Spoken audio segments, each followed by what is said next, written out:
on that I was not able. I've got 4 young kids, Mm-hmm. but I was not able to speak to them on FaceTime or even get a signal over Wi-Fi on Viber or Skype or whatever to be able to say night.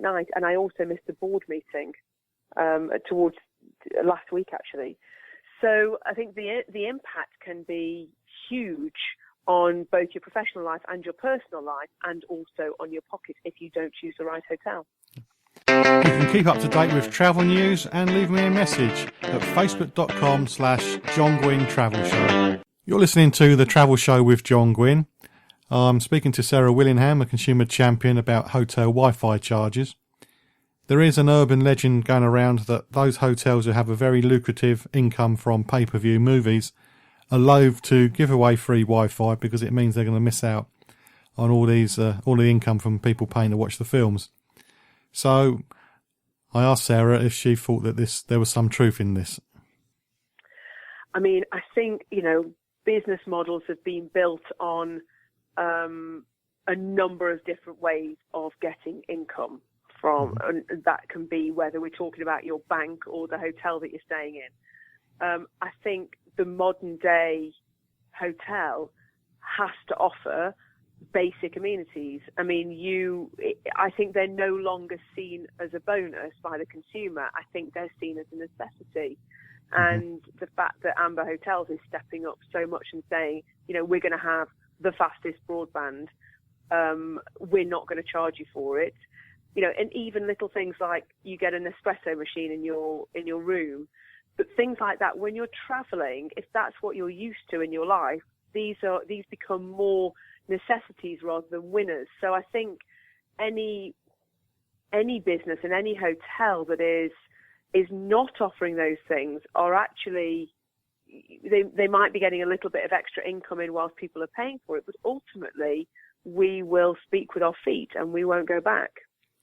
That's true. I've got a long list of hotels I won't be going back to in the near future, that's for sure. And is that because is the reason because of Wi-Fi? One of the reasons, yes. It's one hotel, it was $25 a day just for Wi-Fi. You're thinking that's ridiculous. It's just crazy. Over the top. And that's actually quite unusual. If that sounds like it's American, that's quite unusual in the States. It was a Caribbean island that had uses dollars. But I am very careful when I book hotels to see what's involved, but sometimes you don't have any option where you end up. No, and what I think's shocking is it's some really big names, and what I would consider to be big, also business hotels as well as travel, personal reason hotels, but big business hotels, and even they aren't offering free Wi-Fi, and that I think shocking, because I think if you're traveling for work, it really is a necessity, because you want to keep in touch with home, but you also need to work and call in conference calls while you're away and keep in touch with the office. I mean, nowadays, really, we should be able to work anywhere. Yep, that's true. I used to be a travel agent, and I was actually in a hotel where there was free Wi-Fi, and I was in St. Lucia, and I sold a trip to see Santa Claus in Lapland because of the free Wi-Fi. But if it had been expensive, I probably wouldn't have been open, if that makes sense. I would have just ignored all my calls. Hello, it's Roy. Yeah, we're on the ferry. We should be in Spain tomorrow afternoon. Well, be careful. Lots of crooks on the roads out here. Crooks? You know where I grew up. This is different. They target British registered vehicles. Yeah, they used to do that round my way. I'm serious. They'll tell you there's something wrong with your car, so you pull over, then they rob you. Or they distract you at a motorway stop. They target hire cars, too. Hire cars? Yeah, well, they're driven by tourists. Oh, OK, I'll watch out. Good. So, looking forward to the drive down? Yeah, well, I was. Thieves in Spain have been targeting hire cars and UK-registered vehicles, so be extra careful on the roads. For details, visit gov.uk and search for Living in Spain. Checking it out before you check in on the John Guinn Travel Show on ukhealthradio.com.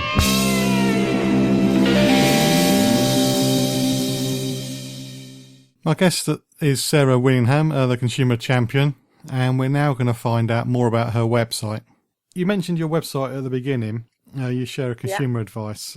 What sort of advice do you share?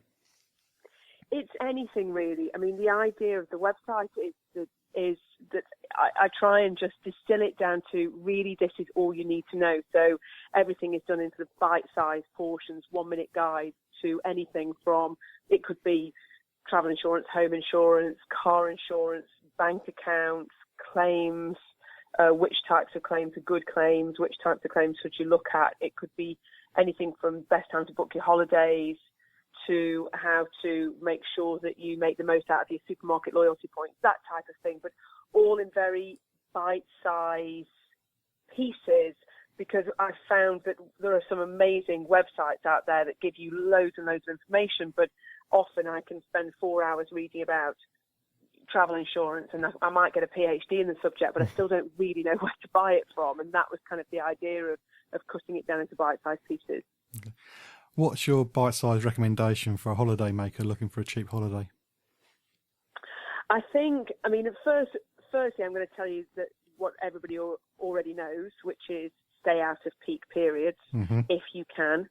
There's no doubt that, you know, if you can be flexible of when you travel outside of the school holidays, it's going to be miles cheaper. I mean, the difference is often 4 or 5 times as much. That's how ridiculous it can be. If you do need to travel in during the peak periods and you have got a family and you do need to go during the summer holidays, then think about which day you travel on. So, for example, if you've got a family of 4 travelling to the States at the beginning of the summer holidays this year, according to research that was out this week, you would save about £300 just by travelling on the first Wednesday of the holiday as opposed to the first Saturday of the holiday.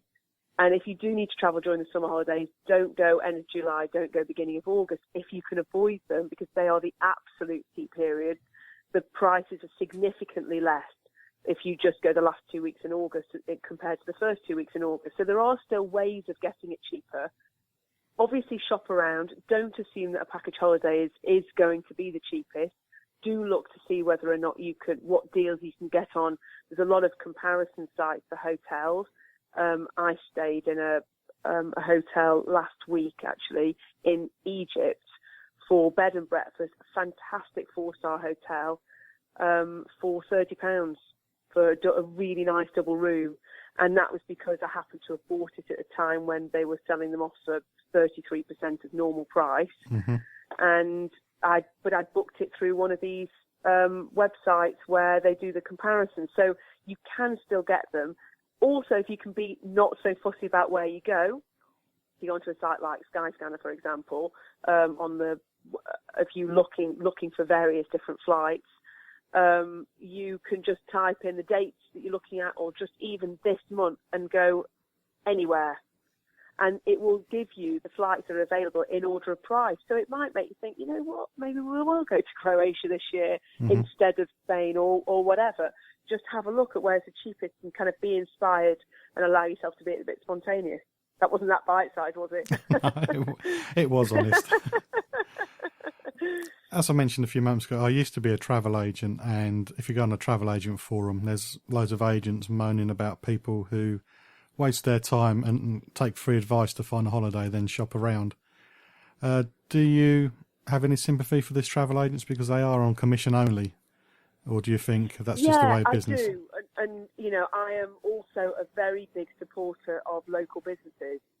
And I think I did a lot of work last year supporting local businesses. And I think where a lot of there's still a big place for travel agents, because there is still a generation, actually, who don't like to book holidays on the internet and still want to speak to a human being about it and still want to get advice.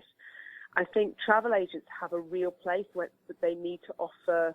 They need to offer something extra, something that we need to know that they're independent. We need to know that they're shopping around for us. We need to know that we're happy to pay for the advice if as long as we know what it is that we're paying for.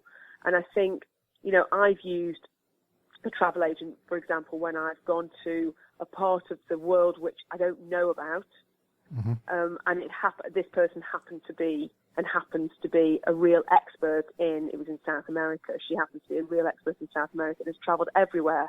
Now, she found me amazing hotels for £40 a night. So I'm happy for her to take commission on the basis that she did a job that I could never have done, because I would not have found those hotels. I would not have gone on that trip that I went on had she have not have helped me, because I didn't know where to look at the time.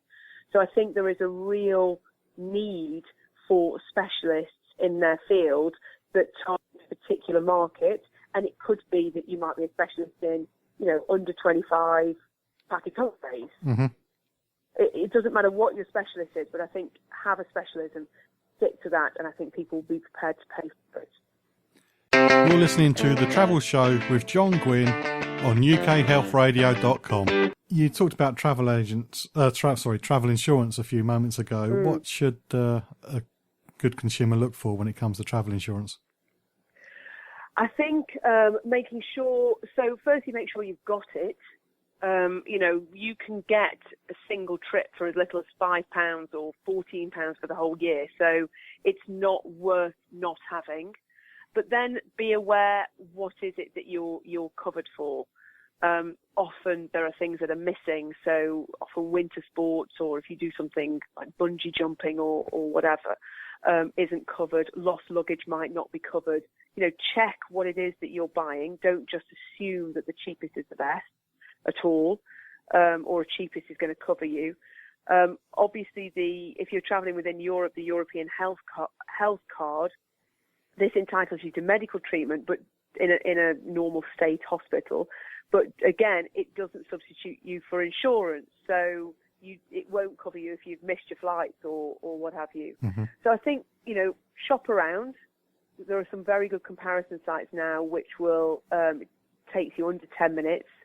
And play around with the variables. So should you look at a single trip? Should you look at a whole trip? Should you look at a family? It's worth spending, I think, up to half an hour having a look and having a little play around. And then if you want to, you can always then try and go direct or give them a call and say, I just want to be certain that this, and this is covered. And what I tend to do whenever I'm buying any kind of insurance is write myself a checklist just by imagining scenarios that I might be in. So you can phone them and say, scenario one might be, if I've gone skiing and I've broken my leg, what happens? If my flight is delayed by an hour, what happens? If my luggage never turns up, what happens? If my luggage turns up after a week, what happens? If I get to my hotel and it's not up to standard, what happens? So I always think it's worth having a conversation with somebody to make sure that you are covered for what you want to be covered for, and don't be afraid to ask the questions. I agree with that. I went to an animal sanctuary 3 years ago now, and I just checked with the insurance that came with my bank account, and I said, would I be covered if a leopard attacks me, because I was working with leopards? And they said yes. I said, you sure? I said, yes. Are you really sure? No.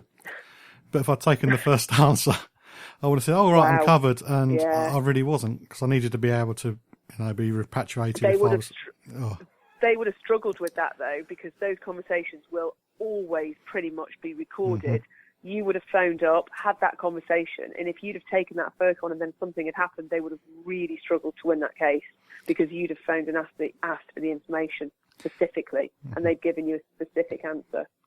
It would have cost them a lot of money if it happened, but thankfully it didn't. Yeah. Thankfully.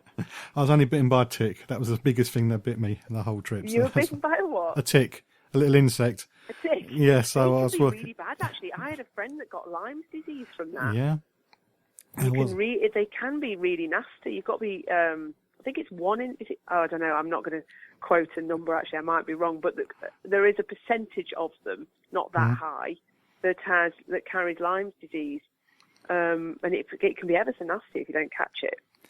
Yeah, so I was very lucky. My wife's good at getting ticks off our dog, so she managed to get it off me, no problem. So yeah, very good. Yeah, just the same day somebody got attacked by a baboon and a meerkat, and there's me with a little tick, a little insect bite. But there we go. Great holiday though. Good Good morning, sir. Hi, I'm checking in for my flight. Lovely. Business or pleasure? Holiday. And where will you be staying? With my parents, they live over there. Lovely. Travel insurance? Oh, no thanks. Have you got travel insurance? No. Checked to see if you need any vaccinations? No. Checked out the local laws? No, look. Why do I need to know all this? I'm just staying with my parents. Is either of your parents A local lawyer, or the chief of police, B, fabulously wealthy, C, the owner of a private plane with its own fully trained medical staff, or D, none of the above? D? Lovely. Are you a superhero and...